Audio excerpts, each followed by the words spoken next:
Oui, bah, enfin, c'est son usage que je trouve toxique. Le mot espace public, c'est un terme qui vient de la science politique. Bon, c'est un auteur allemand qui s'appelle Jürgen Habermas, qui est né en 1929, qui a eu sa thèse de philosophie sur Schelling, et qui ensuite a entrepris une thèse de sciences politiques, qu'il soutient en 1961, et son livre sort en Allemagne en 1962, et il étudie la période de la Révolution française. Il essaie de comprendre pourquoi il y a eu une opinion publique qui s'est opposée à l'opinion dominante qui est celle de la monarchie et qui vient du coup secouer tous les cadres idéologiques, politiques et institutionnels. Le livre de Habermas que je n'ai pas perdu de vue est traduit en français, très curieusement, par l'espace public. Le traducteur ne sait pas qu'il a inventé là une expression qui va faire fureur, qui va être reprise, c'est là que c'est un peu mystérieux, par les élus, par les architectes, par les urbanistes, au cours des années 1978-86 en gros. Et c'est à ce moment-là où l'expression s'impose. Très récemment. Donc c'est très récemment. Avant on parlait d'espace libre, on parlait de voirie, on parlait de réseau viaire, et ça avait une dimension évidemment communicationnelle, parce que c'était d'aller de là à là, c'était une rue, etc. Et maintenant, l'espace public devient non pas simplement l'ensemble des réseaux, mais quelque chose qui, comment dirais-je, exalterait le commun d'une ville. C'est-à-dire que tout d'un coup, c'est un espace gratuit et accessible à tous. Et du coup, on va un peu du reste, c'est une propriété collective, municipale, la plupart du temps. Bon. Après, on va hiérarchiser tout ça, les routes nationales dépendront de l'État, voilà. D'autres routes seront départementales et d'autres seront communales. Bon, mais à part ces découpages-là, on a bien cette idée que l'espace public, c'est un lieu accessible à tout le monde et qui est gratuit.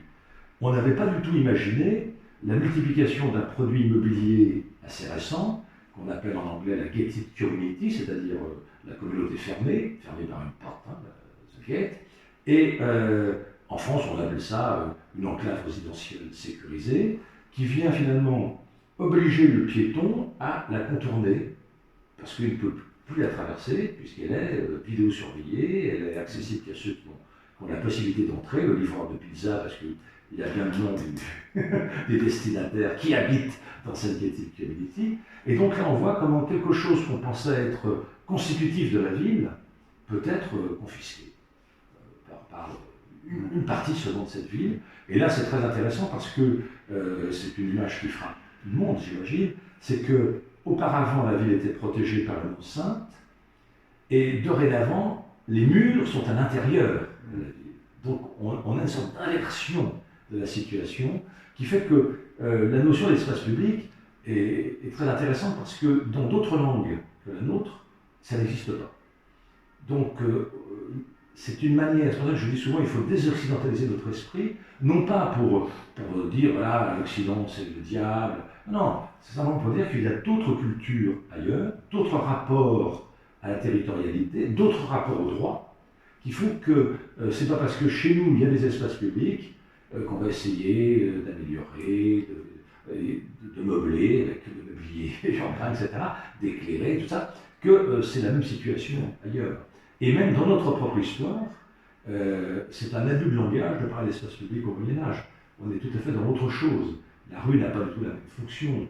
Et donc, il faut être très attentif à ça, à mon avis, parce que sinon, ça veut dire qu'on va essayer d'imaginer un traitement type de l'espace public qu'on reproduirait partout. Or peut-être aujourd'hui, peut-être faut-il supprimer les trottoirs, par exemple, dans certains cas, pour montrer à l'automobiliste qu'on est tous au même niveau, qu'il doit rouler moins vite.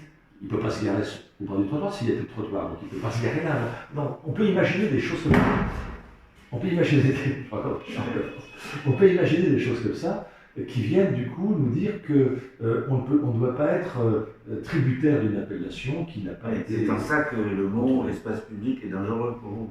C'est dans ce sens-là. Pour ça, je préfère parler de lieu, parce que le mot lieu me plaît davantage que le mot espace, pour la raison suivante, entre autres, c'est que le mot espace, dans notre langue française, vient du latin spatium, qui signifie un intervalle. Et donc c'est un terme du vocabulaire des géomètres d'abord, puis des musiciens, et après des typographes. On l'utilise encore aujourd'hui.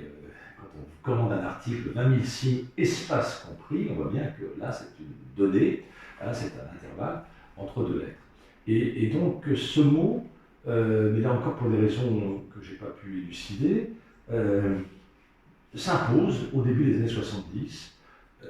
Preuve en est la création, quand même, c'est assez troublant, de l'espace géographique, comme revue, de la revue Espace et Société, de la revue Espace-Temps, et puis ensuite une automobile qui s'appelle Espace, etc. Donc le mot se banalise et il vient se substituer, en faisant croire même qu'il est un synonyme, de lieu.